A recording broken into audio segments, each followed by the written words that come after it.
আপুনি অসমীয়া কোৱাটোক লৈ পেলাই বহুতে কৈ থাকে অসমীয়া নাজানে ভালকে কিবা কিবি কৈছে কিন্তু এতিয়াতো আপুনি যথেষ্ট আপুনি ভালকে অসমীয়া কয়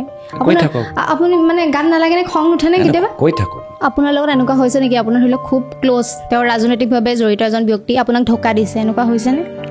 নামটো লৈ লোৱা যদি তোমাৰ যদি আজি এই প্ৰশ্নটো যথেষ্ট জনপ্ৰিয়তা লাভ কৰিছে নামটো লৈ লোৱা তেতিয়া নাই ফেচবুক বা ইনষ্টাগ্ৰামত আপোনাক মানে প্ৰপ'জেল আহে নে ছোৱালীৰ পৰা হওক বা ছোৱালীৰ পৰাই চৰি না ল'ৰাৰ পৰা আহিব পাৰে কিন্তু মই আপুনি মৰমত কি বুলি মাতে তেখেতক এইটো মই ক'ব নোৱাৰো সিক্ৰেট না এইটো সিক্ৰেট এটা জানিবলৈ মন নাই এইটো সিক্ৰেট এইটো মানে যদি এইটো দৰ্জা মই খুলি দিওঁ তুমি কংগ্ৰেছ আহিলে মুছলিমৰ দপদপনি চলিব নেকি আপুনি কৈছিলে না সেইবিলাক কোনো কথা নাই বাট এজনে লিখিছে মানে বানপানী হোৱাৰ পাছত সহায় কৰিছে মানুহ চাইহে সহায় কৰিছে মানে মুছলিমসকলকহে সহায় কৰিছে এই বস্তুটো কিয় আহি থাকে মানে যোৰহাটবাসী আপোনাক কি চাই ভোট দিলে বুলি আপুনি নিজে ফিল কৰে আপুনি জনপ্ৰিয় ইমান কিয় নিজে কি ফিল কৰে আপুনি ভগৱান বিলিভ কৰেনে নমস্কাৰ মই হিমাশ্ৰী আৰু আজি মই খুব বেছি এক্সাইটেড হৈ আছোঁ কাৰণ প্ৰথমবাৰ গৌৰৱ গগৈৰ ইণ্টাৰভিউ মই লৈছিলোঁ আৰু মানুহে খুব সহায় দিছিলে ভাল পাইছিলে কৈ আছিলে আৰু ছেকেণ্ড টাইম যে আপুনি ইয়াত আহিছে সেইটো কাৰণে বহুত ভাল লাগিছে চ' আপোনাক স্বাগতম জনাইছোঁ ধন্যবাদ হিমাশ্ৰী তোমাৰ যিমানবোৰ পডকাষ্ট লৈছোঁ তোমাৰ লগত যি পডকাষ্ট লোৱা গ'ল আটাইতকৈ জনপ্ৰিয়তা লাভ কৰিছে আৰু মই ভাল পাইছোঁ যে আজিৰ তাৰিখত পডকাষ্টবোৰ আমাৰ গাঁৱৰ ভিতৰ অঞ্চলৰ মহিলাবোৰো চায় এতিয়া তোমাৰ পডকাষ্টত যোৱাবাৰ যিখিনি কথা ক'লোঁ মই যেতিয়া মাজুলী এটা ভিতৰ গাঁৱত সোমালোঁ এজন মহিলাগৰাকীও মানে সেই পডকাষ্টটোহে চাই আছিলে তো সেইকাৰণে আজিকালি মই অলপ যেতিয়া ডাঙৰ ডাঙৰ চেনেলৰ মালিকক লগ পাওঁ বা ডাঙৰ ডাঙৰ নিউজ চেনেলৰ সাংবাদিকসকলক মানে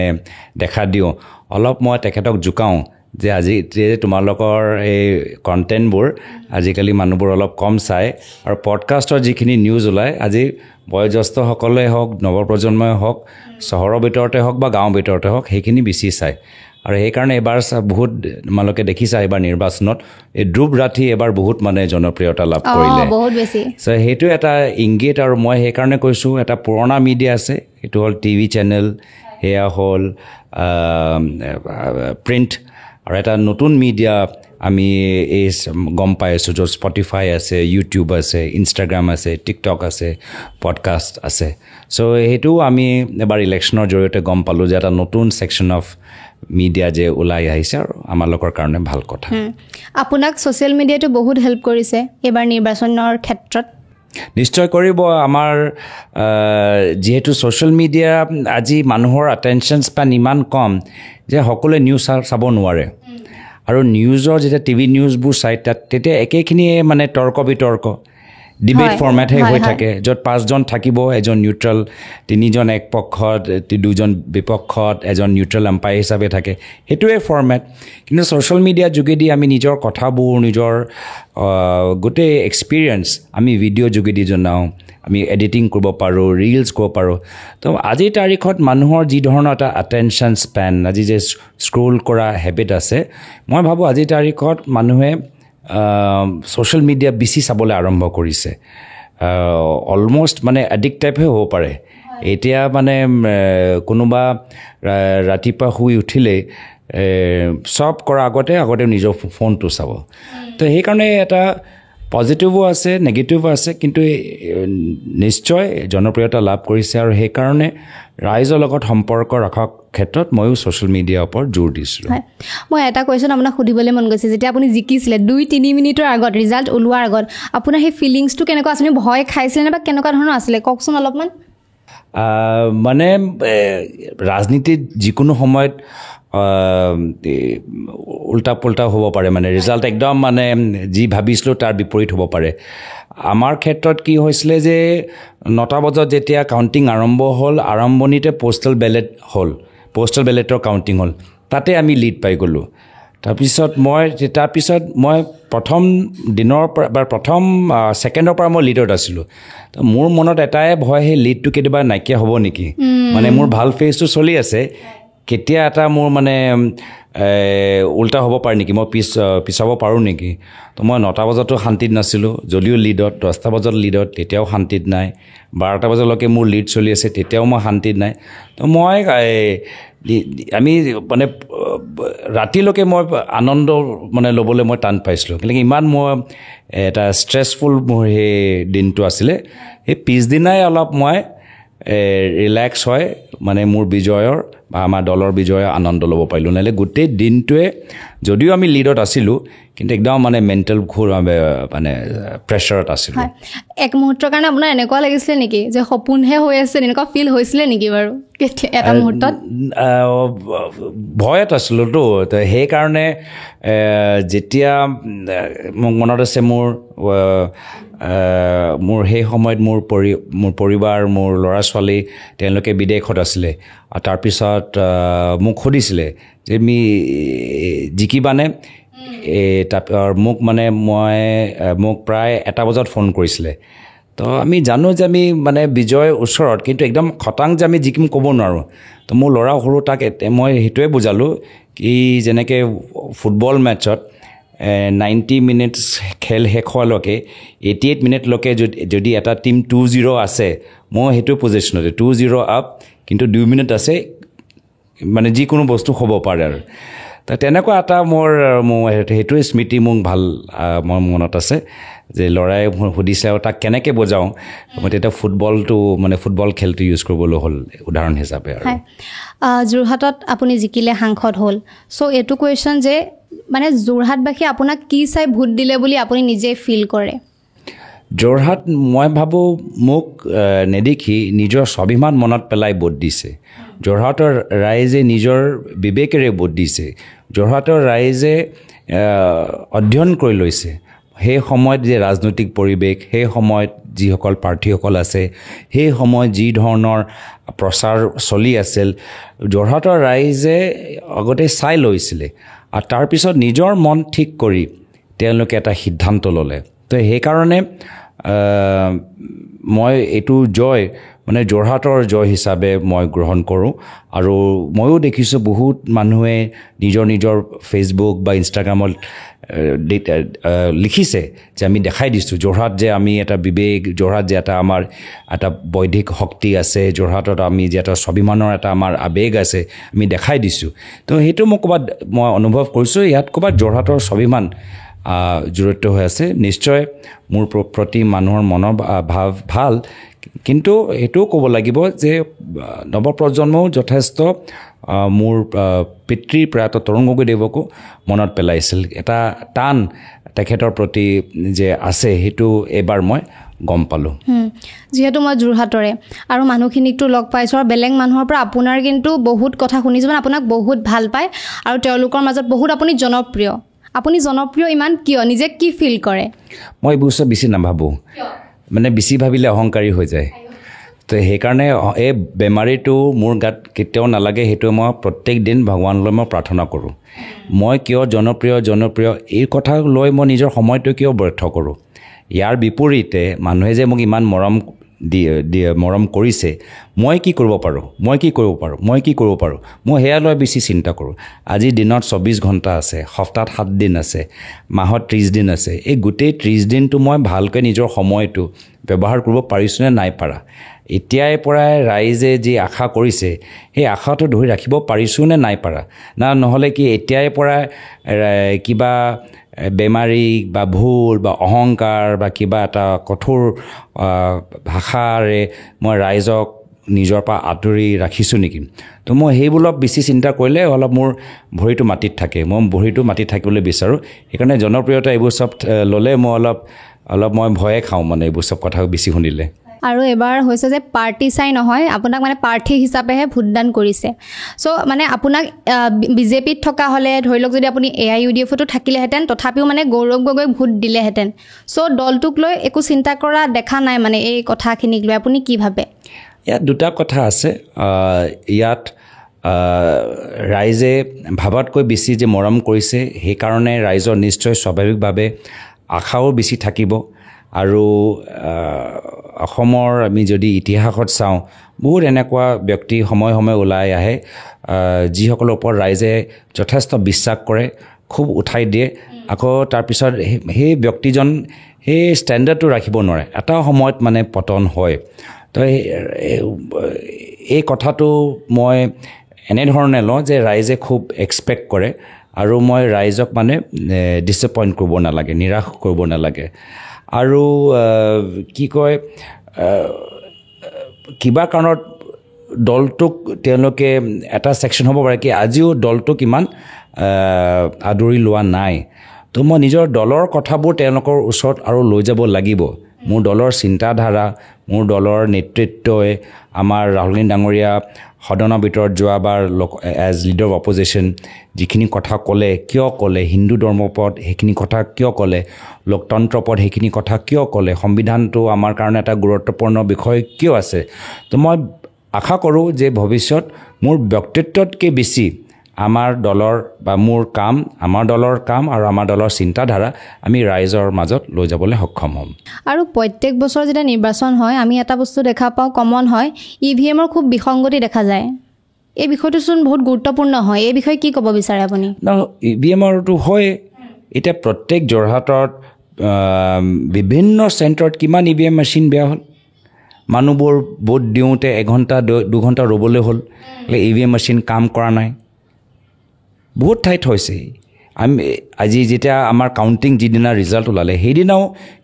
কিছুমান ইভিএম মেচিন ভালকৈ ৰিজাল্ট দিয়া নাই যেতিয়া ইভিএম মেচিন আনিছিলে প্ৰথমবাৰ নিৰ্বাচন আগত তেতিয়াও বহুত ইভিএম মেচিন ভালদৰে কাম কৰা নাই মানে টাইমটো ভালকৈ লিখা নাই ডেটটো ভালকৈ লিখা নাই তেওঁলোকৰ যেতিয়া মক এক্সপেৰিমেণ্ট হয় মক এক্সপেৰিমেণ্টত তেওঁলোকে ভালদৰে টোটেলটো ডিছপ্লে কৰা নাই তো বিভিন্ন সময়তো ইভিএম মেচিন আমি মানুহে এবাৰ ভোটৰে নিজে দেখিছেতো যে পাৰফেক্ট নহয় মেচিনৰ দৰে ভুল হ'ব পাৰে মেচিনৰ দৰে কিবা গণ্ডগোল হ'ব পাৰে কিন্তু যেতিয়া আমি ক'বলৈ বিচাৰোঁ যে ইভিএম মেচিনত গণ্ডগোল হ'ব পাৰে তেতিয়া চৰকাৰ ফালৰ পৰা এনেকুৱা কথা কয় কি ইভিএম মেচিন একদম পাৰফেক্ট মেচিন ইয়াত একো ভুল হ'বই নোৱাৰে ইভিএম মেচিনলৈ প্ৰশ্ন কৰাটোৱে অনুচিত আৰু যেতিয়া কম্পিউটাৰ বেয়া হ'ব পাৰে আইফোনৰ 2 বছৰ পিছত বেটাৰীটো কাম নকৰে তো ইভিএম মেচিননো কিনো ডাঙৰ কথা তো আমিতো শুদ্ধ কৰিবলৈ বিচাৰিছোঁ পৰামৰ্শ দিবলৈ বিচাৰিছোঁ ৰাইজৰ মনত এনেকুৱা চিন্তাধাৰা থাকিব নালাগে যে মোৰ ভোটটো ঠিকে গৈছেনে নাই যোৱা এই ৰাইজৰ মনত সেই যে কিবা এটা চিন্তা থাকে আমি চিন্তা আঁতৰাবলৈ কিছু ভাল পৰামৰ্শই দিবলৈ বিচাৰিছোঁ আমাৰ এটা পৰামৰ্শ আছে ইভিএম মেচিন থাকক কিন্তু সেই যে স্লিপ যে ওলায় সেই স্লিপৰ কপিটো এজন ভোটাৰক দিলে কিনো অসুবিধা আছে সেই স্লিপৰ কপি পালে ভোটাৰটো চাব পাৰে কি মই হাতৰ চিনৰ ওপৰত দিবলৈ বিচাৰিছিলোঁ হাতৰ চিনটো প্ৰিণ্ট হৈছেনে নাই হোৱা আৰু তাৰপিছত সেই কাগজটো লৈ আকৌ আমি এটা বাকচত জমা দিলোঁ ইলেকশ্যন কমিশ্যন মানুহৰ লগত থাকিলে তো আমিতো সক্ৰিয় হ'বলৈ বিচাৰোঁ কিন্তু এটা যে লক্ষ্মণ ৰেখা বান্ধি ৰাখিছে ইভিএম লৈ প্ৰশ্ন কৰিব নোৱাৰা ইভিএম লৈ কিয় প্ৰশ্ন কৰা ইভিএম গণ্ডগোল হৈছে ইভিএম বেয়া হৈছে কিমানবাৰ চিপবোৰ ৰিপ্লেচ কৰিবলৈ হ'ল বেলেট ইউনিট ৰিপ্লেচ কৰিবলৈ হ'ল তো কিয়নো আমি এই বস্তুখিনি আৰু শুদ্ধ কৰোঁ এটা আলোচনা কৰিলে কিয়নো তেওঁলোকৰ আপত্তি আছে হয় আৰু এবাৰ দেখিছোঁ মানে কি হয় কিছুমান এনেকুৱা মানুহ বুঢ়া মানুহ আছে ন তো চেণ্টাৰলৈ যাব নোৱাৰে সেইখিনি আগতে দেখিছোঁ যে সেই ঘৰত গৈ পেলাই তেওঁলোকে ভোটটো লৈ আনে কিন্তু এবাৰ তেনেকুৱা হোৱা নাই কিন্তু খুব কম কিছুমানে ঘৰতে ভোট দিলে আৰু কিছুমান নাম নোলালে তো সেইকাৰণে এইবাৰ মই দেখিছোঁ ইভিএমৰ লগতে ভোটাৰ লিষ্টত যথেষ্ট খেলি মেলি হৈছে এতিয়া যোৰহাটৰ ভিতৰত আমি এজন বয়োজ্যেষ্ঠ ওচৰলৈ গ'লোঁ আৰু তেওঁ ক'লে আমাৰ ওচৰতো পষ্টেল বেলেটৰ আমি সুবিধাটো নাপালোঁৱে বা আমাৰ ঘৰত নাহিলেই কিয় নাহিলে ভোটাৰ লিষ্টত তেওঁ আমাৰ ছিনিয়ৰ চিটিজেনৰ লিষ্টত তেওঁ কিয় নোসোমালে তো ভোটাৰ লিষ্টটো মই ভাবোঁ ভৱিষ্যত অহাবাৰ আমি নিৰ্বাচনত আমি বহুত মন দিয়া উচিত একদম শেষৰ সময়ত ভোটাৰ লিষ্টটো যি ভোটাৰ লিষ্ট পালোঁ সেইটোও আমি স্বীকাৰ কৰিব লাগিব নহয় ভোটাৰ লিষ্টৰ ভিতৰতো খুব খেলি মেলি মেনিপুলেশ্যন হ'ব পাৰে বা বহুত জেনুইন মানুহ বঞ্চিত হ'ব পাৰে তো আমি ভোটাৰ লিষ্টৰ ওপৰতো অহাবাৰ মন দিয়াটো গুৰুত্বপূৰ্ণ এটা কথা আপোনাক সুধিব বিচাৰোঁ মানে ৰাজনীতিত আজি কি হ'ল ইমান চিৰিয়াছ কথাবোৰ যে মানে মন গৈছে সুধিবলৈ ঠিক আছে জমনি কথা সুধিম মানে এইটো কথা সুধি মই পাহৰিয়ে গ'লোঁ আপুনি এনেকৈ কৈ দিলে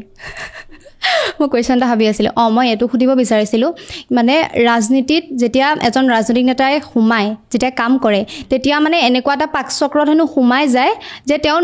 নভবা নিচিন্তাকেও মানে সেই কামটো বাধ্যত পৰি কৰিবলগীয়া হৈ যায় হয় নেকি কথাটো বাৰু কেনেকুৱা হয় চাওক ৰাজনীতিটো কোনো ওপৰৰ পৰা অহা মানে ভগৱান নহয় তেওঁলোকো এজন মানুহ এজন ব্যক্তি এজন সাধাৰণ ব্যক্তি আৰু যিদৰে কেতিয়াবা আমি কাম কাজত ভুল কৰোঁ যিদৰে কেতিয়াবা স্পৰ্টছ পাৰ্চনে এজন খেলুৱৈকে ভুল কাম কৰে যিদৰে কেতিয়াবা এজন সাংবাদিকে ভুল কাম কৰে ভুল কাম প্ৰত্যেক ক্ষেত্ৰত হয় যিহেতু আমি এজন ব্যক্তিহে সাধাৰণ ব্যক্তি আৰু সেই হিচাপে এইটো আমাৰ ব্যক্তিগত এটা আমাৰ সিদ্ধান্ত যে মই ভুল কামটো কৰিম নে ভুল কামটো নকৰোঁ তো সেইটো আমাৰ প্ৰত্যেকজনক নিজৰ জীৱনত নিজৰ মাতৃ পিতৃৰ পৰা যিখিনি আদৰ্শ আমি শিকি আহিছোঁ সেইটো নিজৰ জীৱনত অনুকৰণ কৰিব লাগিব ব্যৱহাৰ কৰিব লাগিব যদি আমি এনেকুৱা এটা পৰিৱেশত জন্ম লৈছোঁ য'ত আমাক আইন ভংগ কৰিবলৈ শিকায় তো আমি আইন ভংগ কৰিম যদি আমি এনেকুৱা এটা পৰিৱেশত জন্ম লৈছোঁ য'ত আমাক আইন পালন কৰিবলৈ শিকায় তেন্তে আমি আইন পালন কৰিবলৈ চেষ্টা কৰিম তো সেইকাৰণে কেতিয়াবা মই ভাবোঁ স্কুলৰ ভিতৰত মেথছ কেমিষ্ট্ৰি লগতে আমি জীৱনৰ আদৰ্শ ওপৰতো আমি অলপ আলোচনা কৰিব লাগে এনেকৈ স্কুলত আমি মূল্যৱান 13 বছৰ 12 বছৰ আছোঁ সেই সময়ত আমি অলপ সময় আমি জীৱনৰ ক্ষেত্ৰত আমি কেতিয়াবা যে নিজৰ ব্যক্তিগত জীৱনত কিছুমান যে টাফ চইচ ল'ব লাগে সেই চইচবোৰ আমি কেনেকৈ লওঁ সেই নিৰ্ণয়বোৰ কেনেকৈ লওঁ কি চিন্তা কৰিব লাগে সেইখিনিও অলপ মানে লাইফ স্কিলছ অলপ স্কুলৰ ভিতৰত আলোচনা কৰাটো প্ৰয়োজন এটা সৰু উদাহৰণ মানে ছ'চিয়েল মিডিয়াৰ পৰা আমি আৰম্ভ কৰোঁ তোমাক কৈছোঁ আজি ছ'চিয়েল মিডিয়াত আজি কিমান এটা এংজাইটি আছে আজি সৰুকালৰ পৰাই আমাৰ ল'ৰা ছোৱালী কৈছে ইনষ্টাগ্ৰাম একাউণ্ট লাগে ৰিলছ বনাব লাগে আজিকালিতো মই দেখিছোঁ কি ৰিলছ বনাওঁতে মানুহ ঢুকালে ৰিলছ বনাওঁতে কিবা একদম হাই ৰিস্ক এটা ষ্টাণ্ট কৰিলে ছোৱালী কৈছে কি হৈছে কি মানে আমি এই যে এটা এডিকশ্যন এটা যে এটা ছ'চিয়েল এটা সামাজিক এটা বিষয় এটা ইছ্যু সেয়া লৈ আমি যদি সৰুকালত আমি নিয়ন্ত্ৰণ নকৰোঁ বা আমি সেই ভাল এটা পৰামৰ্শ নিদিওঁ এনেকুৱা ঘটনা আৰু হ'ব আজি ৰিলছ বনাওঁতে কোনোবা জাম্প মাৰি দিছে কোনোবা গেম খেলোঁতে মানে বেলকনিৰ পৰা পৰি গৈছে কোনোবা ইমান ট্ৰল হৈ গৈছে ছুইচাইড কৰিছে কোনোবাই ছুইচাইড কৰোঁতে ফেচবুক লাইভ কৰিছে কি হৈছে কি চ' সেইকাৰণে অলপ মই ভাবোঁ এই স্কুলৰ ভিতৰত স্কুল মানে এটা শিক্ষা এটা মন্দিৰ শিক্ষা মানে মাত্ৰ বা জ্ঞান মাত্ৰ মেথছ ক খ গ নহয় নিজৰ জীৱনৰ যে বিভিন্ন পৰিস্থিতি আহে সেই পৰিস্থিতিৰ লগত আমি কেনেকৈ ফেচ কৰোঁ কেনেকৈ যুঁজিব পাৰোঁ সেইটো আমাক শিকোৱাটো বা আলোচনা কৰাটো উচিত আপোনাৰ খং উঠে নে কেতিয়াবা বহুত উঠে আটাইতকৈ উঠে যেতিয়া মোক মানে সময়মতে মই ভাত খোৱা নাই তেতিয়াতো আটাইতকৈ মানে মোৰ বিপি বাঢ়ে নে মোৰ চল্ট কমে ছ'ডিয়াম প্ৰব্লেম হয় কি প্ৰব্লেম হয় মই নাজানো সকলোৰে হয় সেইটো মানে সকলোৰে হয় কিন্তু মই আগতে নিয়ন্ত্ৰণ কৰিব নোৱাৰোঁ আজিকালি নিয়ন্ত্ৰণ কৰিব পাৰিছোঁ তথাপিও মোৰ আশে পাশে মানুহবোৰ গম পায় কি ইয়াৰ মানে ভোক লাগিছে কিবা এটা মানে দি দিয়ক আৰু এই কথাটো আগতে মই গম পোৱা নাছিলোঁ এইটো মোৰ পৰিবাৰে মোক শিকালে কি যেতিয়া ঘপককৈ মই মানে কিবা এটা খঙত কৈ দিওঁ তো তাৰ মানে দুটা কাৰণ হ'ব পাৰে ইদাৰ মই বহুত পানী খোৱা নাই ডিহাইড্ৰেশ্যনত বা মই একো খোৱা নাই সেইকাৰণে মই এনেকুৱা কিবা এটা কঠোৰ ভাষাৰে কিবা এটা কৈ দিওঁ তো সেইকাৰণে এতিয়া মই অলপ বিপাসনা অলপ মেডিটেশ্যন কৰি এইটো ষ্টেজত পোৱাত তাৰ আগতেই মই কিবা এটা পানী খাবলৈ চেষ্টা কৰোঁ বা কিবা এটা বাদাম বা কিবা এটা ফল মূল খাই লওঁ আৰু তথাপিও হয় আৰু হয় আপুনি যিহেতু মেডিটেশ্যনৰ কথা ক'লে মই এটা কথা মনত পৰিলে আপুনি ভগৱান বিলিভ কৰেনে মই কৰোঁ মই মেডিটেশ্যনৰ ওপৰতো মই বিশ্বাস কৰোঁ মই ভাবোঁ প্ৰত্যেক দিন আমি যিদৰে আমি জিমলৈ যাওঁ বা আমি আধা ঘণ্টা 20 মিনিট খোজকাঢ়োঁ আমি অলপ 10 মিনিট মিনিমাম 10 মিনিট অলপ ধ্যান কৰাটো উচিত নহ'লে ৰাতিপুৱা শুই উঠিয়ে মোবাইল চাই আমাৰ মনবোৰ একদম মানে অস্থিৰ ৰাতি শোৱাৰ আগত আকৌ আমি নেটফ্লিক্স বা টিভি বা মোবাইল চাই আকৌ মনবোৰ অস্থিৰ আৰু গোটেই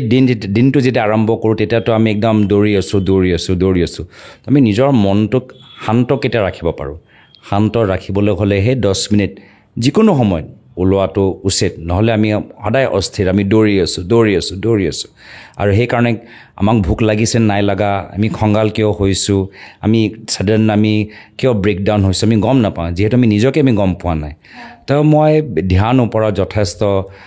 বিশ্বাস কৰোঁ মই নিজে দুবাৰকৈ 10 দিনীয়া এই বিপাসনা মেডিটেশ্যনো কৰিছোঁ আৰু নিশ্চয় ভগৱানৰ ওপৰত মই বিশ্বাস কৰোঁ যিহেতু এটা শক্তি আমাক লাগে আৰু ধৰ্মীয় গ্ৰন্থত যিকোনো ধৰ্মীয় গ্ৰন্থত ভাল ভাল কথাই লিখা আছে তো সেইকাৰণে সেই ভাল ভাল কথাবোৰ মই মনত পেলাই জীৱনত যেতিয়া কিবা এটা জটিল পৰিস্থিতি আহে যেতিয়া আমি নিজৰ ওপৰতে আমাৰ বিশ্বাস নাথাকে তেতিয়া ভগৱানত মনত পেলোৱাটো উচিত এতিয়া মই যেতিয়া মণিপুৰৰ ওপৰত যেতিয়া বক্তৃতা প্ৰথমবাৰ বাবে যেতিয়া পাৰ্লামেণ্টত দিলোঁ তেতিয়া ইমানবোৰ মানুহ থাকিব সন্মুখত প্ৰধানমন্ত্ৰী থাকিব সন্মুখত গৃহমন্ত্ৰী থাকিব ওৱান অফ দ্য মষ্ট মানে নাৰ্ভাছ মানে সময় মোৰ বাবে তো তেতিয়া নিশ্চয় মণিপুৰৰ ওপৰত বক্তৃতা দিয়াৰ আগত মই ভগৱানৰ নাম লৈছিলোঁ তেতিয়া মানে নাৰ্ভাছ ফিল হয় ন তেনেকুৱা হ'ব এইটো মইতো ভবা নাছিলোঁ ইমান মানুহ গোট খাব মই ইয়াৰ আগতে যেতিয়াও পাৰ্লামেণ্টৰ ভিতৰত বক্তৃতা দিছোঁ মানে যেনেকৈ 50% পেক্ট হৈ থাকে আৰু 50% মানুহবোৰ নিজৰ কামত বা নিজৰ সমষ্টিত থাকে বা বেলেগ কোনোবা মন্ত্ৰীৰ লগত মিটিং কৰি আছে কিন্তু সেইবাৰ মানে ইট ৱাজ মানে পেক্ট আৰু একদম মানে এই ৰোমৰ কলচিয়ামৰ দৰে মানে একদম কুৰুক্ষেত্ৰৰ দৰে মানে আমি পাণ্ডৱ সেইফালে মানে কৰৱ সংখ্যাটো তেনেকৈ আমাৰতো কম আছিলেতো আমি পাণ্ডৱ সেইফালে কৰৱ আৰু মোৰ গোটেই দলৰ নেতৃত্ব মোৰ সন্মুখত আৰু মাত্ৰ মই নিজৰ কথা নহয় মণিপুৰৰ কথা কৈ আছোঁ মণিপুৰৰ কথা গুৰুত্ব সহকাৰে ক'ব লাগিব দলে এটা সুবিধা দিছে সেই হিচাপে এটা গুৰুত্ব সহকাৰে কথাবোৰ ক'ব লাগিব সন্মুখত প্ৰধানমন্ত্ৰী আকৌ গৃহমন্ত্ৰী বেছি উৎপাত কৰিলে আকৌ মোৰ ওপৰতে ইনকাম টেক্স ইডি ৰেট পৰে নেকি সেয়াও চিন্তা আকৌ আমি যিখিনি কথা কৈছোঁ আমাৰ যিহেতু আমি বিৰোধী দলৰ নেতৃত্ব লৈছোঁ বিৰোধী দল আমাক বেয়া পাব নালাগে তেওঁলোকে ভাবিব নালাগে এই কোনজন এজন সৰু কম বয়সৰ ল'ৰাজনক কংগ্ৰেছ পাৰ্টি আগুৱাই দিছে আমাৰ নেতৃত্ব ল'বলৈ তো সেইকাৰণে বহুত এইবোৰ চব ফেক্টৰ লৈ মানে মোৰতো 5 ছেকেণ্ডৰ কাৰণে মানে মই ক'ব নোৱাৰা আছিলোঁ তো ভগৱানৰ নাম ল'লোঁ মোৰ পিতৃৰ নাম ল'লোঁ আৰু তাৰপিছত আৰম্ভ কৰিলোঁ আৰু পাৰ্লিয়ামেণ্টত এনেকুৱা কোনোবা ইৰিটেটিং মেম্বাৰ আছেনে যিয়ে ধৰি লওক এনেই ওপৰতে কৈ যায় মানে কথাটো কোনো লজিক নাই এনেকুৱা এনেই ওপৰে আছে কেতিয়াবা পাৰ্লিয়ামেণ্ট আমাৰ মানে অলপ মানে স্কুলৰ দৰে মানে স্কুলৰ ভিতৰত কোন কাৰ লগত বহি আছে আমি চাওঁ কোনে কি ক'লে কোনে বেছি মানে নিজকে শক্তিশালী মানে দবং দেখাবলৈ বিচাৰে কোনে নিজকে বেছি ধুনীয়া দেখাবলৈ বিচাৰে কোনে বেছি মানে একদম উৎপাত কথাবোৰ কয় যুক্তিহীন কথা কয় কোনে বেছি মানে তৰ্ক থকা কথাবোৰ কয় কেতিয়াবা একদম মানে কলেজৰ স্কুলৰ যেনেকৈ কেণ্টিনত থাকে বেলেগ কেৰেক্টাৰ পাৰ্লিয়ামেণ্টৰ ভিতৰতো বেলেগ আপোনালোকে ব্যক্তিত্ব দেখা পাব হয় তেতিয়া পাৰ্লিয়ামেণ্টত থাকে তাৰপিছত যেতিয়া ওলাই যায় তেওঁলোকৰ লগত আপোনালোকৰ ৰিলেশ্যনটো অভিয়াছলি ভাল ভাল হৈ যায় কথা হয় না মই বুজি নাপাওঁ মানে পাৰ্লিয়ামেণ্টত সোমালেই মানে এটা বক্সিং ৰিং একদম মানে জোৰকৈ নিজৰ কথাবোৰ ক'বলৈ ইচ্ছা কৰে আৰু একদম এগ্ৰেছিভ আমি কথাবোৰ কওঁ আৰু যেতিয়া মানে পাৰ্লিয়ামেণ্টৰ পৰা ওলাই যাম মানে আমি বক্সিং ৰিঙৰ পৰা ওলাই আহিলোঁ তেতিয়া আমি বন্ধু আৰু তেতিয়া আৰু বল একাপ চাহ খাওঁ কি হৈ আছে ল'ৰা ছোৱালী কি হৈ আছে তেনেকুৱা আৰু মানে অলপ কি কয় India Australia cricket T20 match যেনেকৈ মানে আহিলে একদম ষ্টিক্স মাৰিবলৈ মন কৰে নহ'লে বাউন্সাৰ মাৰিবলৈ মন কৰে ওলাই আহা তাৰপিছত একদম আহা কি হৈছে কি হোৱা নাই কোনোবা আমাৰ বন্ধু যদি বৰ্তমান চৰকাৰত মন্ত্ৰী হৈছে আমি শুভেচ্ছা জ্ঞাপন কৰিছোঁ আমাৰ বন্ধু আমাকে এৰি এতিয়া বিজেপি দলক যোগদান কৰিছে আমি তেওঁকো শুভেচ্ছা জ্ঞাপন কৰোঁ তো সেইটো মানে এটা প্ৰফেচনেলিজম আমি মেইনটেইন কৰোঁ আমি ব্যক্তিগতভাৱে কাৰো লগত আমি শত্ৰুতা হোৱাটো নিবিচাৰোঁ কিন্তু প্ৰফেচনেল হিচাপে নিজৰ কৰ্তব্য যেতিয়া নিজৰ দলৰ কথা ক'ব লাগে আমি নিজৰ কথাবোৰ assertively aggressively নিজৰ কথাবোৰ কওঁ আৰু ৰিচেণ্টলি মই চাইছিলোঁ আপুনি পেজতো দিছিলে আপুনি বানপানীক লৈ বিষয়টো উত্থাপন কৰিও কথাখিনি কৈছিল আৰু বহুতে আপোনাক বহুত শলাগিছে আৰু ভাল পাইছে মানে আপুনি যিহেতু খুব এটা গুৰুত্বপূৰ্ণ বিষয়ত মানে বিষয়বস্তু উত্থাপন কৰিছে আৰু বানপানীটো আপুনি যোৰহাটত গৈছে সেইদিনা মোক ফোন কৰিছিলে কেঞ্চেল হৈ গ'ল চ' অৱস্থাটোৰ কাৰণে আপুনি মানে কেনেকুৱা ধৰণৰ চলিউশ্যন কি আছে বুলি ভাবে আপুনি মানে ইয়াত দুটা কথা মই বিচাৰোঁ যিখিনি কাম বৰ্তমান চলি আছে চলি থাকক মাথাউৰি বনাইছে মাথাউৰিবোৰ পুৰণা হ'ল মাথাউৰি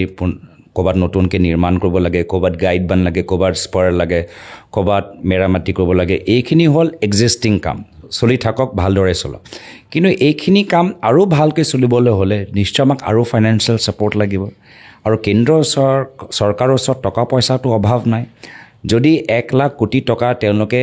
মাত্ৰ এটা ৰেল লাইন মুম্বাইৰ পৰা হায়দৰাবাদত কাৰণে খৰচ কৰিব পাৰে নিশ্চয় অসমৰ জ্বলন্ত বানপানী গৰাখহনীয়া সমস্যাৰ কাৰণে আমাক 1 লাখ কোটি টকা বা 50,000 কোটি টকা বা 90,000 কোটি টকা দিব পাৰে কিন্তু আমি সেইটো পোৱা নাই আমাৰ ইয়াত যেতিয়া বাজেট আহে প্ৰত্যেক বছৰ তোমাৰ যদি চোৱা 300 কোটি 400 কোটি 300 কোটি 400 কোটি শুনিবলৈ ভাল লাগে কিন্তু যেতিয়া আমি চাওঁ সেইফালেতো 1 লাখ কোটি টকা দিছে মাত্ৰ এটা ৰেল লাইনৰ কাৰণে য'ত মাত্ৰ ধনী ধনী মানুহ মুম্বাইৰ পৰা আহমেদাবাদ যাব ৰাতি আকৌ ঘূৰি আহিব দিনে দিনে তেওঁলোকে 5,000 টকা টিকেট কিনিব তেনেকৈ বাজেট যেতিয়া বনায় তেতিয়া মই বুজি নাপাওঁ যদি টকা পইচাই ইমানেই আছে যে আমি এটা লাইনৰ কাৰণে 1 লাখ কোটি টকা দিব পাৰোঁ তেতিয়া অসমৰ গৰাখহনীয়া সমস্যাৰ কাৰণে কিয় নাই এইটো সমস্যা মই ভাবোঁ অসমৰ গৰাখহনীয়া সমস্যা এই মুম্বাই আহমেদাবাদ বুলেট ট্ৰেইনৰ সেই 1 লাইনতকৈ বেছি গুৰুত্বপূৰ্ণ যদি চৰকাৰৰ ওচৰত টকা পইচা অলপ কম তো 1 লাখ কোটি টকা ইয়াত দিয়ক 300 কোটি টকা প্ৰত্যেক বছৰ তাত দি থাকক ৰিভাৰ্চ কৰক আৰু দ্বিতীয় হ'ল গৱেষণা ৰিচাৰ্চ আজিৰ তাৰিখত ছেটেলাইট আছে স্পেচ আছে ক্লাইমেট চেঞ্জ হৈছে আমাক ৰিচাৰ্চ কৰিব লাগে আমাৰ আৰ্লি ৱাৰ্ণিং ছিষ্টেম মানুহবোৰ যে আগতে খবৰ পায় আগৰ পৰাই নিজৰ বস্তুবোৰ বান্ধি ৰাখে ক'ৰবাত ভালকৈ ৰাখি থয় তেওঁলোকৰ গৰু ছাগলী ভালকৈ বান্ধি ৰাখে আগৰ পৰা আমাৰ ৰিলিফ কেম্পৰ কাৰণে আমি পশু খাদ্য আমি আগৰ পৰাই আমি তৈয়াৰ কৰি ৰাখোঁ আগৰ পৰাই আমাক মাটি বালি তৈয়াৰ কৰি ৰাখোঁ এইবোৰ চব যে আমাৰ ছিষ্টেমাইজ যে হোৱা নাই এইটো অলপ মই ভাল নাপাওঁ ৰিচাৰ্চ আমাৰ যে নহয় মই এজন মেনেজমেণ্ট পঢ়িছিলোঁ যেতিয়া বস্তুটো আমি ভালকৈ মেনেজ কৰা নাই তেতিয়া মোক অলপ আপত্তি আছে আৰু ৰিচাৰ্চৰ ওপৰত নিশ্চয় আমাক জোৰ দিবলৈ আছে আপোনাৰ লগত এনেকুৱা হৈছে নেকি আপোনাৰ ধৰি লওক খুব ক্ল'জ তেওঁৰ ৰাজনৈতিকভাৱে জড়িত এজন ব্যক্তি আপোনাক ধোকা দিছে এনেকুৱা হৈছেনে তুমি নামটো লৈ লোৱা যদি আজি এই প্ৰশ্নটো যথেষ্ট জনপ্ৰিয়তা লাভ কৰিছে নামটোও লৈ লোৱা তেতিয়া নাই চব যেতিয়া মোৰ পিতৃৰ লগত হৈছে যিজন ব্যক্তি মোৰ পিতৃয়ে একদম ৰাজনৈতিক মানে একদম এইটো সৰু ষ্টেজৰ পৰা একদম ডাঙৰ ষ্টেজলৈ লৈ গ'ল আৰু সেইজনে ব্যক্তি নিজৰ গুৰুজনক যেতিয়া পিঠিত ডেগাৰ মাৰিব পাৰে তেতিয়াতো মই নিজৰ জীৱনত দেখিছোঁ তো যেতিয়া এনেকুৱা মোৰ পিতৃৰ লগত হ'ব পাৰে তো নিশ্চয় মোৰ লগত হোৱাটো স্বাভাৱিক কেতিয়াবাতো কোনোবাই মাৰিব ডেগাৰ তো সেইকাৰণে মই ইমান চিন্তা নকৰোঁ আৰু যিদৰে মোৰ পিতৃ আগবাঢ়ি গ'ল কাম কৰি গ'ল ৰাইজৰ মাজত থাকি গ'ল কিন্তু অলপ আগতকৈ অলপ সজাগ হ'ল তো ময়ো মানে অলপ যেতিয়া মোৰ ওচৰত বহুত মানুহবোৰ আহে ময়ো অলপ মানে পিছফালে চাই থাকোঁ মানে অলপ হাতটো মানে মোৰ পিঠিফালে গৈছে নেকি মাজে মাজে মই পিছফালে চাই থাকোঁ আৰু সেইকাৰণে কিছুমান কথা মই ৰাজনীতিত এক্সপেক্টো কৰোঁ মই ভাবোঁ হ'বই স্বাভাৱিক কথা ইয়াত স্বাৰ্থ ইয়াত জড়িত হৈ আছে আৰু সেইকাৰণে মই যেতিয়া জানোৱেই হ'ব পাৰে কেতিয়াবা হ'ব পাৰে তেতিয়া মই চিন্তা নকৰোঁ তথাপি বেয়া নালাগেনে মানে যিমান বহুত বেছি ক্ল'জ আছিলে তাৰপিছত আপোনাক একো নোকোৱাকৈ আকৌ বেলেগ দললৈ গুচি গ'ল নাই মই এবাৰ কি কয় দিল্লীতে বেছি বেয়া পাইছোঁ যে এতিয়া আমাৰ কংগ্ৰেছ দলৰ আমাৰ কি কয় বেলেগৰ সম্পৰ্কত মই বেয়া পাওঁ যে মই দেখিছোঁ ৰাহুল গান্ধী ডাঙৰীয়াৰ লগত যিসকলে আমাৰ চৰকাৰ যেতিয়া 10 বছৰ আছিলে তেতিয়া তেওঁলোকে আমাৰ চৰকাৰৰ সাংসদ হিচাপে থাকি কেন্দ্ৰীয় মন্ত্ৰী হ'ল প্ৰথম কাৰ্যকালত কেন্দ্ৰীয় মন্ত্ৰী হ'ল দ্বিতীয় কাৰ্যকালত কেন্দ্ৰীয় মন্ত্ৰী হ'ল কিন্তু যি সময়ত ক্ষমতা আমাৰ পৰা আঁতৰি গ'ল তেওঁলোকে এতিয়া বিজেপি দলত সোমাই গ'ল বিজেপি দলত মন্ত্ৰী হৈছে আৰু এইখিনি আকৌ যুৱক তাৰকা আছিলে এটা সময়ত আমাৰ দলত থাকি মানুহে তেওঁলোকক চাই বহুত আশা কৰিছিলে ময়ো তোমাৰ দৰে নাম নলওঁ কিন্তু তেওঁলোকক চাই আকৌ মোক বেয়া লাগে যে তোমালোকেতো যুৱক কোনোবা এজন মহাৰাজ কোনোবা এজন ব্যৱসায়ী টকা তোমাৰ অভাৱ নাই ক্ষমতা তুমি ওচৰৰ পৰা পাইছা আজি অলপ মানে 10 বছৰ আমাৰ দিনত সুবিধাটো পালা অলপ 10 বছৰ অলপ কষ্ট কৰিব নোৱাৰিলানে আজি ৰাহুল গান্ধী ডাঙৰীয়া যিদৰে খোজকাঢ়ি গৈছে কন্যাকুমাৰীৰ পৰা কাশ্মীৰলৈকে তেখেতৰ লগত খোজকাঢ়িব নোৱাৰিলানে বা আমি নিজৰ ৰাজ্যৰ যিদৰে আমি ৰাজনৈতিকভাৱে যুঁজি আছোঁ তোমালোকে নোৱাৰিলানে তেওঁলোকক চাই মানে অলপ মই মনটো বেয়া লাগে মোৰ লগত মই কৈছোঁ যেতিয়া মোৰ পিতৃৰ লগত হৈছে তো মোৰ লগতো হ'বই আৰু স্বাভাৱিক মানে হোৱাটো ৰাহুল গান্ধীৰ লগত আপোনাৰ ৰিলেশ্যনটো কেনেকুৱা মানে যেতিয়া লগ পায় তেতিয়া অকল পলিটিকেল কথা বতৰাই হয় নে অলপ ঘৰুৱা কথা বতৰা হয় না মই বেছিভাগতো ঘৰুৱা কথাখিনিয়ে পাতোঁ মই যোৱাবাৰ তেওঁক মই অলপ কমপ্লেইনহে কৰিলোঁ মই দেখিছোঁ তেওঁ মানে টুইটাৰত বা ছ'চিয়েল মিডিয়াত খুব মানে অল্ড দিল্লী গৈ পুৰণা দিল্লী গৈ চাট খাইছে পৰঠা খাইছে নান খাইছে তো মই সেইটোৱে কৈছোঁ সদায় অকলে যাবনে আমাকো লৈ যাব আমিও খাই ভাল পাওঁ আমাক তেওঁলোকৰ একে টেবুলত নবহিলেও হ'ল কিন্তু আমাৰ অল্ড দিল্লীত গৈ চাট খাই পকৰা খাই পৰঠা খাই আমিও ভাল পাওঁ কাবাব খাই আমিও ভাল পাওঁ তো সেইখিনি কথা মই কৈ থাকোঁ আৰু তাৰপিছত তেওঁ লগত অলপ স্পৰ্টছৰ কথাও পাতোঁ তেওঁ মিক্স মাৰ্চেল আৰ্টছ চায় MMA তো ময়ো MMA চাই খুব ভাল পাওঁ তো আমি MMAত আমি তেওঁ কাক প্ৰেফাৰ কৰে মই কাক প্ৰেফাৰ কৰোঁ আৰু তেওঁ মানে জুজিটছু অলপ জানে তো জুজিটছু তেওঁলোকে কি টেকনিক শিকিছে এইবোৰ চব কথা তো আমি ব্যক্তিগত জীৱনৰ অলপ নিশ্চয় মই যিখিনি কথা ৰাজহুৱাভাৱে ক'ব পাৰোঁ মই কৈছোঁ কিন্তু সেইটো লৈ তেখেতৰ লগতো মানে ভাল পাওঁ আৰু বিদেশ নীতিৰ ওপৰত আজি পেলেষ্টাইনত কি হৈ আছে আজি আমেৰিকাত কি হৈ আছে সেইখিনি কথা তেখেতৰ লগত পাতি ভাল পাওঁ আৰু খালি মানে কৈ দিছোঁ গ্ৰাহকসকলৰ কাৰণে তেওঁ কেতিয়া বিয়া কৰিব কোনোবা লাইফত আছে নে নাই এইবোৰ চব কথাৰ পৰা মই আঁতৰত থাকোঁ এইবিলাক পতা নহয় এইবোৰ চব পতা নাই গালি খাবলৈ আছে আৰু এইবোৰ চব কথা সুধিলে তো বহুত চিৰিয়াছ ন দেখাত তেনেকুৱা লাগে ভিতৰতো নাজানো মই লগ পোৱা নাই আপুনি না চিৰিয়াছ প্লাছ মানে ধেমালি কৰি খুব ভাল পায় হয় নেকি তেওঁ দেখাতে চিৰিয়াছ কিন্তু মানে মই ভাবোঁ ইজ অলপ প্ৰেংক কৰিও ভাল পায় আৰু অলপ এটা সেই কেৰেক্টাৰটো মই দেখা পাওঁ চ' নিশ্চয় লাহে লাহে মানুহবোৰ সেই পাৰ্চনেলিটিও সেই তেখেতৰ চৰিত্ৰৰ সেই ছাইডটো নিশ্চয় পৰৱৰ্তী সময়ত দেখা পাব তেওঁ ঘৰলৈ গৈছে নে মই শুনিছোঁ তেওঁ বোলে ঘৰৰ ভিতৰখন বোলে তিহাৰ জেলৰ নিচিনা বোলে কোৱা শুনিছোঁ না ঘৰটোতো লৈ গ'ল তেওঁ যি ঘৰত আছিলে যি বাংলত আছিলে যেতিয়া তেওঁ MPৰ পৰা ডিছকুৱালিফাই কৰা গ'ল তেতিয়াতো তেওঁ ঘৰলৈ লৈ গ'ল তেওঁ নিজৰ ঘৰত নাই এতিয়া হ'ব পাৰে এতিয়া লিডাৰ অফ অপজিশ্যন হিচাপে তেওঁ নতুন ঘৰ পাবগৈ বাট ইমানো নহয় আকৌ একো নতুন কথা কোৱা নাই তেওঁ বাইক চলাই ভাল পায় আমি দেখিছোঁ তেওঁ লাডাখত গৈ কেনেকৈ তেওঁ বাইক ট্ৰিপ লৈছে তো মানে is a very interesting person মানে আৰু ইলেকশ্যনৰ আগত অমিত শ্বাহ আৰু মোদীয়ে এটা কথা কৈ আছিলে যে শ্বেয়াৰ মাৰ্কেটত ইনভেষ্ট কৰিবলৈ কৈছিলে তেতিয়া ভাল কি কৰিবলৈ কৈছে শ্বেয়াৰ মাৰ্কেটত ইনভেষ্ট কৰিবলৈ কৈছিলে তেতিয়া ভাল ৰিটাৰ্ণ পাব কিন্তু অৱশেষত হ'লগৈ যে 30 লাখ কোটি টকা লোকচান হ'ল তুমি কৈছিলা নেকি নাই টুইটত পাইছোঁ এইটো কথা কিন্তু কাৰোবাক জানা যোনে কৰিছিলে নাই মই এজনক জানো যিজনে কৰিছিলে আৰু তাৰ সঁচাকৈ তাৰ লছ হ'ল আৰু সেইকাৰণে মই ভাবোঁ এইটো খুব মানে দুৰ্ভাগ্যজনক কথা যেতিয়া প্ৰধানমন্ত্ৰীয়ে কৈছে আৰু প্ৰধানমন্ত্ৰী বহুত ফলোৱাৰ্ছ তো নিশ্চয় কিছুমানে ভাবিছে যে প্ৰধানমন্ত্ৰী ক'লে গৃহমন্ত্ৰী ক'লে বিত্তমন্ত্ৰী ক'লে হ'বও পাৰে সঁচা আৰু দিলে শ্বেয়াৰ আৰু কি হ'ল সেইদিনাটো খুব লছ হ'ল সিহঁতৰ তো সেইটো মানে মই নাভাবোঁ আমাক মানে আমিতো প্ৰধানমন্ত্ৰী ষ্টক মাৰ্কেটৰ এক্সপাৰ্ট নহয় গৃহমন্ত্ৰী ষ্টক মাৰ্কেটৰ এক্সপাৰ্ট নহয় বিত্তমন্ত্ৰী হ'ব পাৰে কিন্তু হয় নে নহয় নাজানো কিন্তু এই দুইজনটো নহয় তো যেতিয়া ষ্টক মাৰ্কেটৰ এক্সপাৰ্ট নোহোৱা তো ষ্টক মাৰ্কেটৰ এডভাইচ কিয় দিছা ষ্টক মাৰ্কেটত কি হয় কেতিয়া আপ হয় কেতিয়া ডাউন হয় আজি তাৰিখত যদি ইউটিউবত কোনোবাই আমাক কিছুমান এনেকুৱা ইনফ্লুৱেঞ্চাৰ্ছ ওলায় এইটো ষ্টক কিনা সেইটো ষ্টক কিনা এতিয়া তেওঁলোকৰ ওপৰত ইনভেষ্টিগেশ্যন হৈছে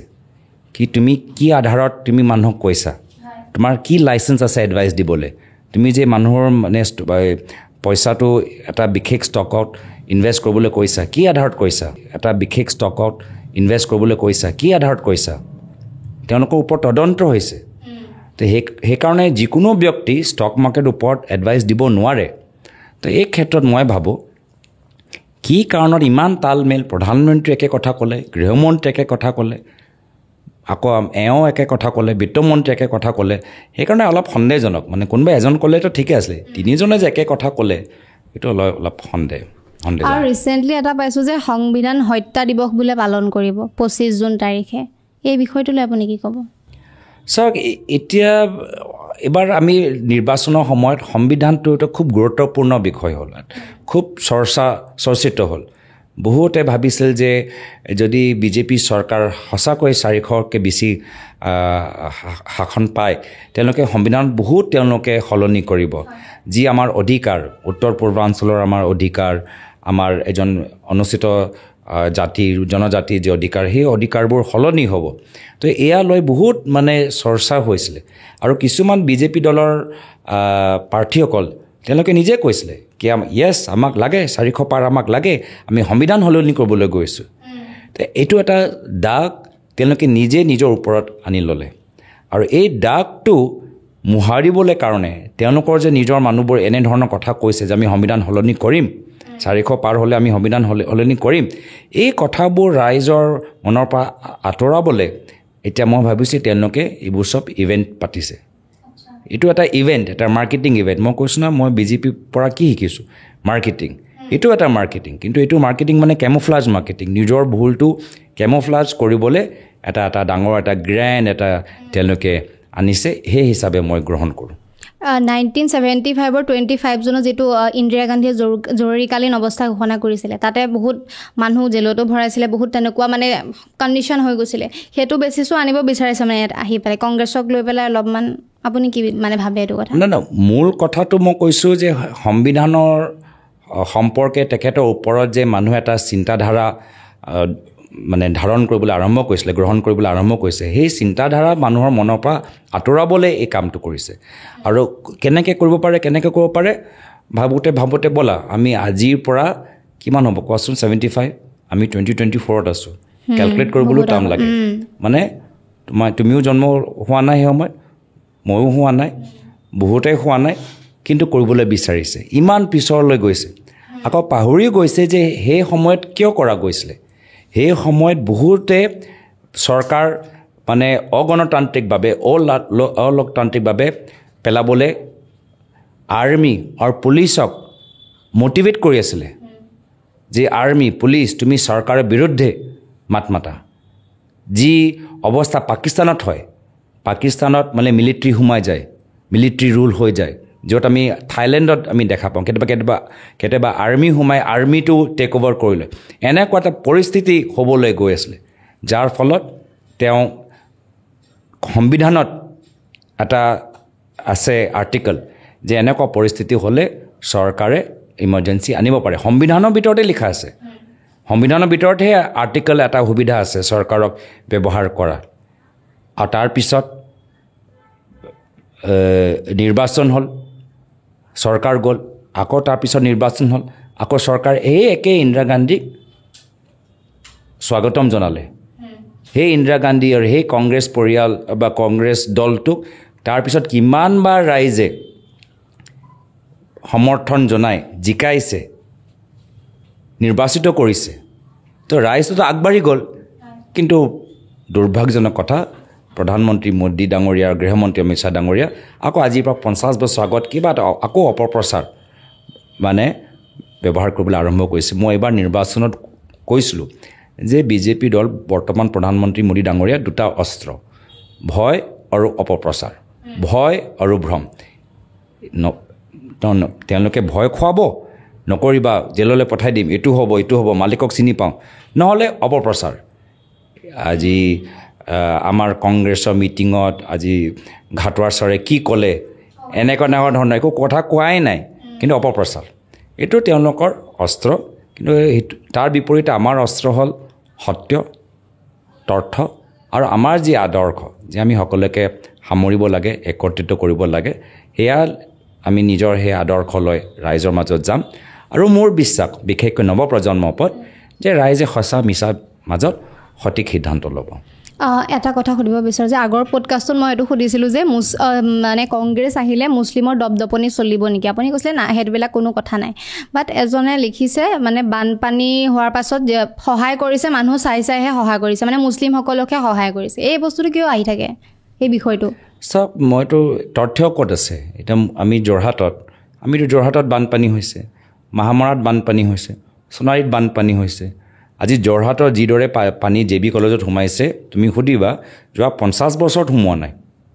যোৱা 50 বছৰত যোৰহাটত এনেদৰে আমাৰ পানী ঘৰৰ ভিতৰত সোমোৱা নাই। আৰু তাৰ কাৰণ কিয়? তাৰ ৰাস্তা ভালকৈ বনোৱা নাই, ড্ৰেইনবোৰ ভালকৈ মেৰামতি কৰা নাই, বিলবোৰ আমাৰ যে আছে তেওঁলোকে ভালকৈ চাফ চিকুণ কৰি ৰখা নাই, ড্ৰেইনবোৰ তেওঁলোকে বনোৱাই নাই। তো এনেকুৱা কাৰণত আজি যোৰহাটত এনেকুৱা অৱস্থা হৈছে। ইয়াত হিন্দু মুছলিম ক'ত আহিলে? আজি ডিব্ৰুগড়ত পানী যি ধৰণে সোমাইছে, বহুত এনেকুৱা মই ডিব্ৰুগড়ত দেখাই নাই য'ত ইমান পানী সোমাইছে। তাত হিন্দু মুছলিম ক'ৰ পৰা আহিলে? আজি মাজুলীত খহনীয়া হৈ আছে, মাথাউৰি ছিঙি গ'ল। আজি কলিয়াবৰত হাতীমূৰীয়া মাথাউৰি ছিঙি গ'ল। ছিঙাৰ কাৰণে আজি কিমান মানুহ হাহাকাৰ। ইয়াত হিন্দু মুছলিম ক'ত আছে? মই এইবোৰ চব হিন্দু মুছলিম বেছি মই ৰাজনীতি মই নকৰোঁ। হিন্দুৰ এটা আৱেগ আছে, মুছলিমৰ আৱেগ আছে, বড়ো মানুহৰ আৱেগ আছে, বঙালী মানুহৰ আৱেগ আছে, অসমীয়া মানুহৰ আৱেগ আছে। মই প্ৰত্যেকজনৰ, প্ৰত্যেক ধৰ্মৰ, প্ৰত্যেক জনগোষ্ঠী, প্ৰত্যেক জনজাতি নিজৰ নিজৰ সমাজৰ প্ৰতি যি আৱেগ আছে, মই প্ৰত্যেকজনক সন্মান কৰোঁ, শ্ৰদ্ধা কৰোঁ। আৰু মই ভাবোঁ চবকে সন্মান কৰিলে আমি সন্মান পাম। যদি আমি কাৰোবাক অপমান কৰোঁ তেতিয়া আমাৰ বিৰুদ্ধে আমি অত্যাচাৰ হ'ব। কিন্তু যদি মই সন্মান কৰোঁ আমিও সন্মান পাম আৰু আমি শান্তিত আৰু সম্প্ৰীতিত থাকিব পাৰিম। এটা কথা মনত পৰি গ'ল, আপোনাক সুধিছে বাৰু, তথাপিও মই সুধিব বিচাৰোঁ। আপুনি অসমীয়া কোৱাটোক লৈ পেলাই বহুতে কৈ থাকে অসমীয়া নাজানে ভালকৈ, কিবা কিবি কৈছে, কিন্তু এতিয়াতো আপুনি যথেষ্ট ভালকৈ অসমীয়া কয়। আপুনি মানে গান নালাগেনে, খং নুঠেনে কেতিয়াবা? কৈ থাকক, গুৰুত্ব ইগনোৰ কৈ থাকক। মানে মোৰ এইবোৰ চবত একো চিন্তা নাই, কৈ থাকক। যিমান কাৰ লগত বিয়া হৈছে, কাৰ ঘৰত গৈছোঁ, ল'ৰা ছোৱালী কি হৈছে, অসমীয়া পৰা নাই, কৈ থাকক। মোৰ একো নাই, মানে মই তৰ্ক বিতৰ্ক কৰিবলৈ ৰাজনীতিত অহা নাই। মই আহিছোঁ যে মই এটা ৰাজনৈতিক পৰিয়ালৰ জন্ম হোৱাৰ পিছত কিছু ৰাজনৈতিক আদৰ্শ নিজৰ পিতৃৰ পৰা শিকিছোঁ। নিজে মই এটা সময়ত চাকৰি কৰা সময়ত মই নিজে নিজৰ কিছু অভিজ্ঞতা লাভ কৰিছোঁ। উচ্চ শিক্ষা গ্ৰহণ কৰাৰ পিছত চৰকাৰে কেনেদৰে কাম কৰিব পাৰে, সামাজিক সমস্যাবোৰ কেনেদৰে দূৰ কৰিব পাৰে, কিছু উদাহৰণ ইতিহাস বেলেগ দেশৰ উদাহৰণৰ পৰা শিকিছোঁ। সেয়া ব্যৱহাৰ কৰিবলৈ মই অসমত আহিছোঁ। যি অসমত ৰাজনীতিৰ জৰিয়তে আমি 2001 চনত অসমত শান্তি আনিব পাৰিলোঁ, অসমত আমি সম্প্ৰীতি আনিব পাৰিলোঁ, উগ্ৰপন্থী সমস্যা শেষ কৰিবলৈ পাৰিলোঁ। মই সেই ৰাজনীতি কৰিবলৈ আহিছোঁ, তৰ্ক বিতৰ্ক কৰিবলৈ অহা নাই না। সেইকাৰণে মই তৰ্ক বিতৰ্ক বেছি নোৱাৰোঁ। মই এইবোৰ চব হ'লে কাৰোবাৰ বেলেগক আগুৱাই দিওঁ, তেওঁলোকে কৈ থাকক মোৰ বিহাফত। আৰু আপোনাৰ ফেচবুকৰ পেজত কমেণ্টবিলাক চাইনে আপুনি? চাওঁ, মানে বেয়া হ'লেও চাওঁ, ভাল হ'লেও চাওঁ। আৰু মই তাৰ মাজত ভাল পৰামৰ্শ ক'ত লুকাই আছে, বাস্তৱ মানে কাৰোবাৰ নিজৰ অঞ্চলৰ সমস্যাবোৰ ক'ত লুকাই আছে সেইখিনি চাওঁ। কেতিয়াবা লিখা থাকে, গগৈ ডাঙৰীয়া বহুত দিল্লীত বক্তৃতা দিলে, ইয়াত আহক বানপানী হৈ আছে, মই সেইটো পজিটিভলি লওঁ। যদিও কয় কথাবোৰ ভালকৈ ক'ব নোৱাৰে, সেইটোও মই পজিটিভলি লওঁ যে আৰু ভালকৈ ক'ব লাগে। আৰু তো সেইকাৰণে মই কমেণ্টবোৰ চাই থাকোঁ। মোৰ ইচ্ছা যে আমি সেই যিসকলে কমেণ্ট কৰে, যিসকলে লাইক কৰে, মই তেখেতৰ লগত কথা কেনেকৈ পাতোঁ। আজি টেকন'লজি যথেষ্ট এডভান্স হৈ গৈছে, মই তেখেতৰ লগত কেনেদৰে মই কথা পাতোঁ ডিজিটেলি। আজি তোমাৰ পডকাষ্ট যদিও বহুত মানুহে চাই আছে, কিন্তু তেওঁলোকৰ কথা মই কেনেকৈ লওঁ। এটা লাইভ এটা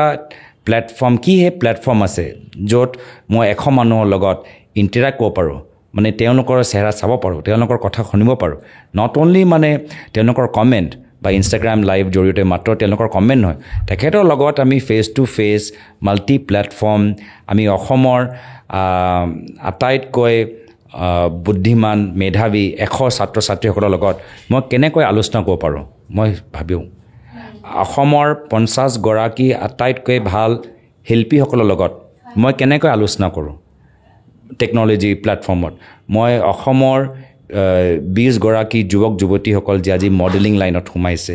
ফিল্ম লাইনত সোমাইছে তেখেতৰ লগত কেনেকৈ আলোচনা কৰোঁ যে আমি আলোচনা কৰাৰ উদ্দেশ্যটো কি যে আমি অসমত ভৱিষ্যত নিজকে ভাল কৰিবলৈ আৰু কি কৰিব পাৰোঁ তো এনেধৰণৰ মই টেকন'লজি কিবা প্লেটফৰ্ম টেকন'লজি ৱেব কনফাৰেঞ্চ কেনেকৈ কৰিব পাৰোঁ মই চিন্তা কৰি আছোঁ আৰু সোনকালে কিবা এটা আমি কৰিম মই আশাবাদী হয় আৰু ধৰি লওক মানে উপদেশ দিলে ভাল লাগে কিন্তু কেতিয়াবা দেখোঁ মই আপোনাৰ পেজটো মই চাওঁ মানে কমেণ্টবিলাক প্ৰায় পজিটিভ কমেণ্ট আহে কিন্তু কেতিয়াবা দেখোঁ একদম বহুত মানে লেতেৰা শব্দ দি কয় সেই বস্তুটো কি হিচাপত লয় মানে কেনেকুৱা ধৰণৰ কেনেকৈ ক'ব পাৰে মানে তোমাৰ শ্ব'টো আহে কেতিয়াবা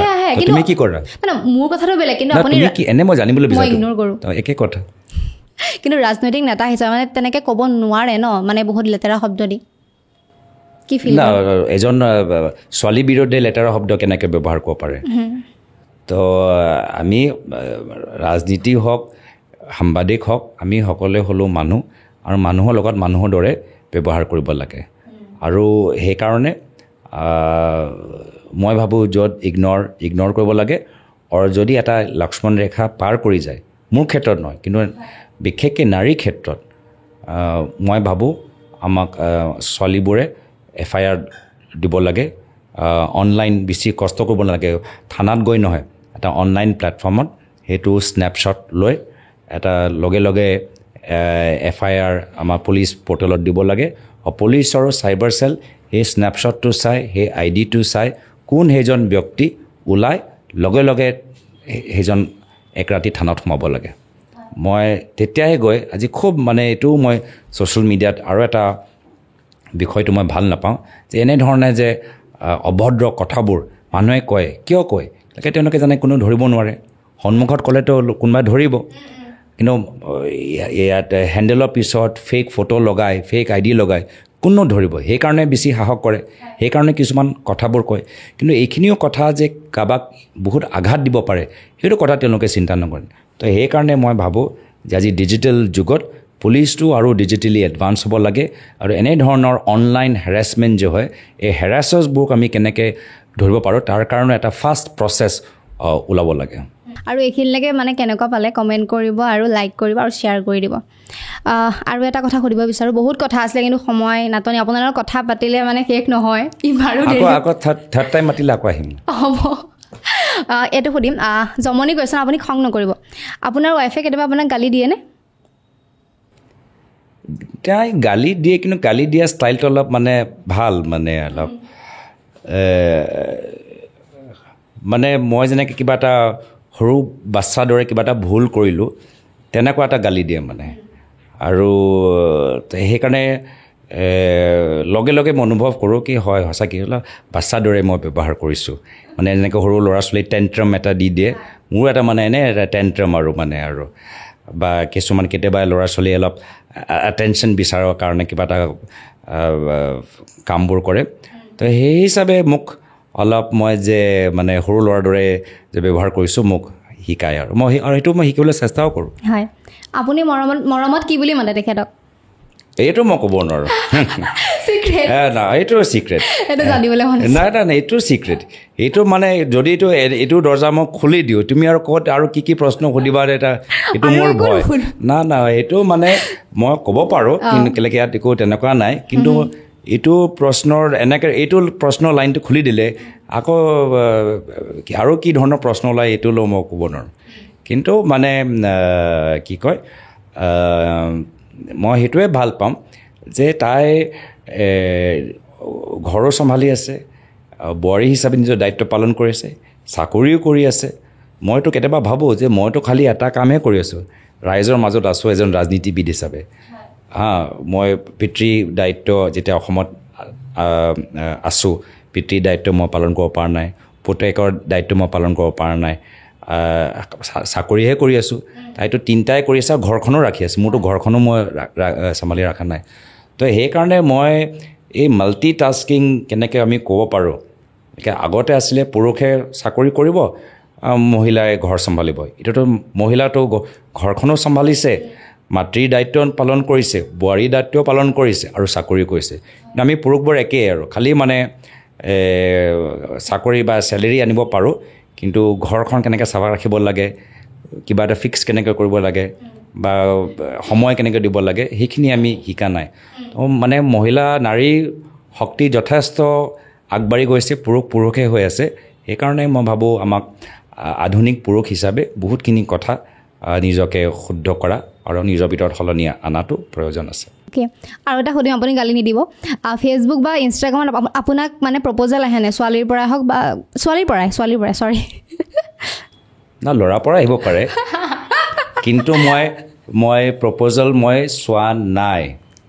প্ৰপ'জেল অহা নাই থেংকফুলি হয় প্ৰপ'জেল অহা নাই প্ৰপ'জেল আহিলে মোক ব্লক কৰিব লাগিব হয় বিকজ সেইটো আকৌ মই এনকাৰেজ কৰিবলৈ বিচৰা নাই চ' থেংকফুলি প্ৰপ'জেল অহা নাই কমপ্লিমেণ্ট আহে বাট ন' প্ৰপ'জেল অ'কে আৰু এটা খুব বিষয় মানে চৰ্চা হৈ থাকে শুনি আছোঁ নেক্সট CM হ'ব গৌৰৱ গগৈ কথাটো সঁচা হ'ব নেকি বা আপোনাৰো সপোন আছে নেকি মুখ্যমন্ত্ৰী হোৱাৰ চাওক কপালত যি লিখা আছে হ'ব বেছি ভাবি থাকি লাভ নাই মানে হিন্দীত এটা আছে কৰ্ম কৰ ফল কি অপেক্ষা মত কৰ কাম কৰি থকা যি হ'ব লাগিছে হ'বগৈ তো মই সেইকাৰণে বেছি এইবোৰ চব নকৰোঁ মানে এইবোৰ চব ভাবাতকৈ মই কিবা এটা কৰিবলৈ বিচাৰোঁ কি হ'ব নহ'ব মানে তেতিয়া মই মানে ইমেজিনেশ্যনত মানে ইমেজিন কৰি থকাতকৈ মই কিবা এটা কৰিছোঁ তাৰপিছত ৰাইজে ভাল পায় মোক আগুৱাই লৈ যাব ৰাইজে যদি বেয়া পায় মোক পিছুৱাই লৈ যাব সদায় যে মোৰ ভাল দিন আহিব এইটোও নহয় ৰাজনীতিত সদায় যে আমি জিকি থাকিম সেইটোও নহয় মই নিজৰ পিতৃক দেখিছোঁ তেওঁ যি সময়ত এজন সাংসদ আছিলে মুখ্যমন্ত্ৰী আছিলে প্ৰাক্তন মুখ্যমন্ত্ৰী আছিলে মানুহজন একে আছিলে